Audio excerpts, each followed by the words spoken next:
C or better grades. Some majors require students to receive a minimum of a C grade in all major-related courses. If your major has a C or better policy, you will see it noted on your degree audit. This means any grade below a C, including a C-, D, and F grades, will not satisfy the requirements for course completion and will need to be retaken.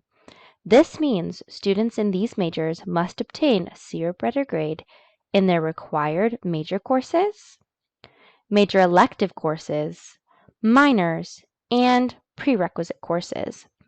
Where there are prerequisites, a student, regardless of academic plan, may not progress to the next course in the sequence without having a C in the prerequisite course.